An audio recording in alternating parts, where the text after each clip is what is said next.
Sir ನಿಮ್ಮ task cinema ನೋಡಿದೆ, ಅದರಲ್ಲಿ ಮೀನು ಹಿಡ್ಕೊಂಡು ವ್ಯಾಪಾರ ಮಾಡ್ತೀರಲ್ಲ, ಅದು ತುಂಬಾ ತುಂಬಾ ತುಂಬಾ ಅದ್ಭುತವಾಗಿ ಬಂದೈತೆ ಸರ್. ಥ್ಯಾಂಕ್ ಯು ಅಪ್ಪ. ಈ ಟಾಸ್ಕ್ ಅನ್ನೋ ಸಿನಿಮಾ ಕರ್ನಾಟಕದ ಮೂಲೆ ಮೂಲೆಯಲ್ಲಿ ಜನರ ಬಾಯಲ್ಲಿ ಮನೆ ಮಾತಾಗೋಗಿದೆ. ಈ ಟಾಸ್ಕ್ ಅನ್ನೋ ಒಂದು ಸಿನಿಮಾ ಪ್ರತಿಯೊಬ್ಬರ ಜೀವನದಲ್ಲಿ ಬರುತ್ತೆ ಹೋಗುತ್ತೆ. ಅದೇ ರೀತಿ ನಾನು ಸುಮಾರು ಜನ ಎಲ್ಲ ಕಡೆ ಕೇಳ್ಪಟ್ಟೆ, ತುಂಬ ಚೆನ್ನಾಗಿದೆ ಅಣ್ಣ, ತುಂಬ ಚೆನ್ನಾಗಿದೆ ನಿಮ್ಮ ಟಾಸ್ಕ್ ಮೂವಿ, ನೀವು ಕೂಡ ಚೆನ್ನಾಗಿ ಆ್ಯಕ್ಟ್ ಮಾಡಿದ್ದೀರಾ.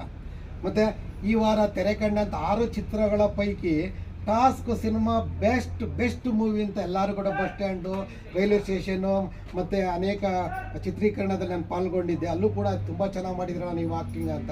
ಇದನ್ನು ಪಾತ್ರ ನಾನು ಮಾಡಿಲ್ಲಪ್ಪ, ನಮ್ಮ ಶಿವಮೊಗ್ಗ ರಾಘವರು ತುಂಬ ಅದ್ಭುತವಾಗಿ ಆ್ಯಕ್ಟ್ ಮಾಡಿದ್ದಾರೆ, ಅವ್ರು ಮಾಡಿಸಿರೋದು. ಅವರು ಡೈರೆಕ್ಟ್ರು ಕೂಡ ಭಾಳ ನಾಜೂಕಾಗಿ ಚಿತ್ರೀಕರಣ ಮಾಡಿ ಅಷ್ಟೇ ಅದ್ಭುತವಾದ ಪಾತ್ರ ಮಾಡಿದ್ದಾರೆ. ಅಲ್ಲಿ ಇಬ್ಬರು ನಾಯಕರು ತುಂಬ ಚೆನ್ನಾಗಿ ಮಾಡಿದಾರಪ್ಪ, ಟ್ವಿಸ್ಟ್ ಮೇಲೆ ಟ್ವಿಸ್ಟ್ ಕೊಟ್ಟಿದ್ದಾರೆ. ಮತ್ತು ಎಲ್ಲರೂ ಕೂಡ ಅದರಲ್ಲಿ ತುಂಬ ಅದ್ಭುತವಾದ ಪಾತ್ರ ಮಾಡಿದ್ದಾರೆ. ಈ ಚಿತ್ರ ಒಂಥರ ನೋಡೋದಕ್ಕೆ ಭಾಳ ಮಜಾ ಐತೆ ಪಿಕ್ಚರ್. ನಾನು ಒಂದು 2 ಸರಿ ನೋಡಿದೆ, ನೀನು 2 ಸರಿ ನೋಡ್ದಪ್ಪ? ನಾನು 2 ಸಲ ನೋಡಿದೆ, ಈಗ ಹೋಗೋಣ ಅಂತ ಇತ್ತು ನೋಡಿ. ಈಗ ನಿಜಕ್ಕೂ ತುಂಬ ಅದ್ಭುತವಾದ ಸಿನಿಮಾ ಟಾಸ್ಕ್, ತುಂಬಾ ಅದ್ಭುತವಾಗೈತೆ.